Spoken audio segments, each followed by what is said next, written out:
मावशीचं लग्न आहे, तसं शिवांच्या मावशीचं लग्न आहे. लग्न घाई असल्यामुळे 2-4 दिवस आम्ही आधीच चाललेलो आहोत. लग्न आहे 16 तारखेला.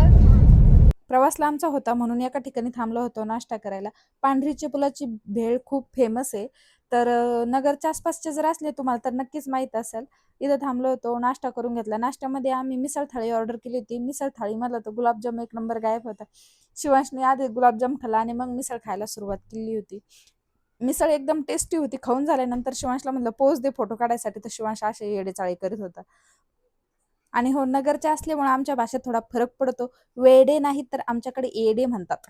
मग काय थोडा पुढचा प्रवास कंटिन्यू केला आणि खास गडंगनेर घेतला लग्न घरच्या लोकांसाठी. मग तिथून पुढे आलो आणि हायवेला लागलो. तर नेवासाच्या आसपास तुम्ही जर थोडे पुढे गाव आलेत ना, तर ह्या रोडनी एक आहे ना कमान आहे बरं का.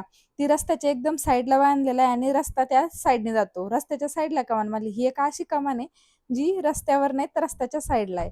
तर तिथून आम्ही आलो होतो बेलपिंपळगावमध्ये. बेलपिंपळगावचा रस्ता सध्या तरी खूप खराब होता आणि ही वडाची झाडं खूप जुनी आहे बरं का. इथून काय आता आपलं घर 4-5 किलोमीटरच लांब राहिलेलं होतं. व्हिडिओमध्ये बघा ना कमान किती सुंदर दिसते झाडांची. इथे ना श्री स्वामी समर्थ महाराजांचं एक मंदिर आहे. खूप छान मंदिर आहे आणि इथं दर गुरुवारी पंगत असते. तर महाराजांचं दर्शन घेऊ आणि पुढचा प्रवास करू. तर आता आलेलो आहे आपण पप्पाच त्यांच्या घराच्या दिशेने. हा कच्चा रोड जातो आणि रोड खूप खराब असल्यामुळे ते म्हणत होते मला की सांग इथं चांगला रस्ता करून घ्यायला, जावा यायला वैताग होतो. पप्पाच्या त्यांच्या घराचं नवीन काम चालू होतं, अजून बंगल्याचं बांधकाम. आणि आपला व्हिडिओ आपल्याला इथं स्टॉप करावा लागणार आहे कारण घरी कुणाला माहित नाही का माझं युट्यूब चॅनल आहे म्हणून. चांगले सबस्क्रायबर झाले मग सांगू. समोर ज्या झाडे दिसतात ना त्या झाडीमध्ये त्यांचं घर आहे. आता भेटूया आपण नेक्स्ट व्हिडिओमध्ये. तोपर्यंत बाय.